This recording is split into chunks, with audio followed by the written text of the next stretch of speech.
Hökümet psikiatrlaryň aýlygyny kemeldip pandemiýaga garşy göreşýän lukmanlara goşmaçy hak töleýär. Türkmenistanda pandemiýaga garşy göreşýän lukmanlara wada berilen 15% goşmaçy aýlyk haky iýun aýynyň başlaryna bölekleýin tölenip başlandy. Ýöne şu aralykda ruhun ýataglary teredýän lukmanlaryň aýlyk haklary 12% kemeldi. Şol bir wagtyň özünde lukmanlara giýje nobatçylyk üçin tölenýän goşmaçy aýlyk hak hem kesildi. Bu barada Azatlyk radiosynyň habarçysy habar berýär. Azatlyk radiosu mundan öňki fevral, aprel we may aýlaryna bir näçe gedek lukmanlaryň aýlyklarynyň kemeldilmegi barada habar berdi. Ýatdasak 2020-nji ýylyň sentýabrynda Türkmenistanyň hökümeti ýokunç keselere garşy göreşýän lukmanlara goşmaçy tölemegi kararlaşdyrdy. Ýöne aýlyklaryň köpelmegini derek fevral aýynda saglygy saklaýyş ulgamynyň işgärleri täze ile geçip fevralyň başlaryna öz aýlyk haklarynyň 20% kemeldilerini aýtdylar. Hökümet ýokunç keselere garşy göreşýän lukmanlaryň aýlyklaryny ýokarlandyrmak bilen bir hatarda ýurtda aýlyk haklarynyň pensiýalaryň we döwlet kömek pullarynyň 2021-nji ýylyň 1-nji ýanwaryndan başlap umumyň 10% ýokarlandyrylýanlygyny eglan etdi. Muňa garamazdan saglygy saklaýyş pudawyny işleýänleriň ortaça aýlygy 2020-nji ýylyň başyna 1800 manat bolan bolsa, 2021-nji ýylyň ýanwaryna aýlyklaryň 10% göterilmeginden soň bu ortaça 1440 manat boldy. Ýöne habarçy bilen adynyň efirde tutulmagyny haýyş edip gurulmuşda bolan bir psikiatryň sözlerine görä täze ýylyň onuň alýan aýlygy 2200 manata barabar ekeni. Ýöne häzir ol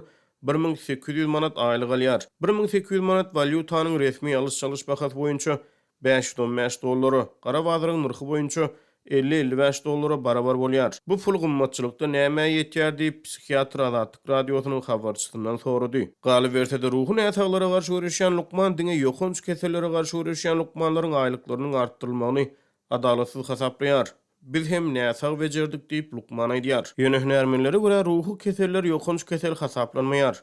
Habarçynyň maglumatlaryna görä 15 göterim goşmaçy aýlyk haky diňe ýokunç kesellere garşy göreşýän lukmanlara tölenýär. Onda bu goşmaçy töleg ýokunç kesellere garşy göreşen ähli lukmanlara däl eýsem oktyabr-may aýlary aralygynda 14 gün karantinda bolan lukmanlara we şefaga tuýularyna tölenýär. Aeroportyň işgärleri keselleriň ýaýramagynyň we öňüni alyş bölüminiň işgärleri tüý kömek lukmanlary sürüjüler pandemiýa döwrü iş alyp bardylar.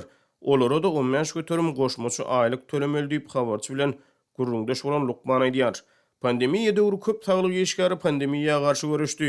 Biziň öňünden gelýän 12 göterim goşmaçamyzy aýyrmadyk bolsalar gowy bolardy. Biz razy bolardyk diýip başga bir lukman Azatlyk radiosynyň habarçysy bilen gurrundaşlykda aýtdy. Hökümet geçen sentýabrda lukmanlara tölenmeli goşmaçy aýlyk haklarynyň çeşmesini aýdyňlaşdyrmady. Azatlyk radiosynyň habarçysy bilen gurrundaş bolan bir näçe lukmanyň sözlerine görä, hökümet ýokunç kesellere garşy göreşýän lukmanlara goşmaçy töleýän aýlyk töleglerini beýleki saglyk işgärleriň aýlygyndan kesmek arkaly maliýeleşdirýär. Azatlyk radiosy bu maglumatlar boýunça Türkmenistanyň saglygy goraýyş we Derman Sanagat Ministrliginden goşmaçy maglumat alyp bilmedi. Sadalaşdyrsak Türkmenistanyň geçen ýyl ýokunç kesellere garşy göreşýän lukmanlara wada berilen goşmaçy aýlyk haky bölekleýin tölenip başlandy. Bu diňe karantin merkezlerine bolan lukmanlara we şefaga tuýularyna tölenýär. Ýöne ruhun ýataglary garşy göreşýän lukmanlaryň aýlyk haky we beýleki goşmaçylar 12 göterim azaldyldy. Bu aralykda Türkmenistan resmi taýdan hasap alynan COVID-19 hadisesi barada hiç açan habar bermedi.